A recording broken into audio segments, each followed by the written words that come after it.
The debate about Donald Trump's inauguration, which is imminent, and the possibility of him pardoning the rioters in advance of that inauguration, that is one thing. But today there's also the story about Pope Francis and President Donald Trump, this clash of two huge global figures. At its heart lies a fundamental disagreement over the treatment of migrants, encapsulating a broader debate which is not exclusive to the US on human dignity, justice, and political power. Pope Francis, who has spoken on an Italian chat show, has described Trump's proposal of mass deportations as a disgrace, saying it makes the poor wretches who have nothing pay the unpaid bill. And this evocative phrase underscores the moral argument central to Francis's papacy, that societies are judged not by their power or wealth, but by their treatment of the most vulnerable. For Francis, migrants are emblematic of humanity's shared fragility and resilience, deserving not rejection, but welcome and integration. And the pontiff's remarks come as Trump's administration plans to execute what may become the largest deportation operation in US history. And reports suggest sweeping executive orders aimed at curtailing legal migration pathways, reintroducing the Remain in Mexico policy, and ending catch and release. Critics, including the ACLU, argue that these measures will sow fear and strip immigrants of what dignity they've got.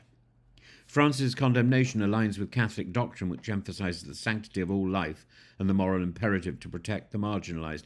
His appointment of Cardinal Robert McElvoy as Archbishop of Washington, he's a vocal opponent of deportations and of Trump, signifies the Church's commitment to this cause. And Cardinal Blaise Kupich of Chicago echoes the sentiment, denouncing the proposed raids as an affront to the dignity of all people. The clash is not new. In 2016, Francis suggested Trump was not Christian for his anti-immigration rhetoric, a statement that ignited fierce debate. Now, as Trump prepares to act decisively, the Pope's criticism signals a growing tension between spiritual leadership and political ambition.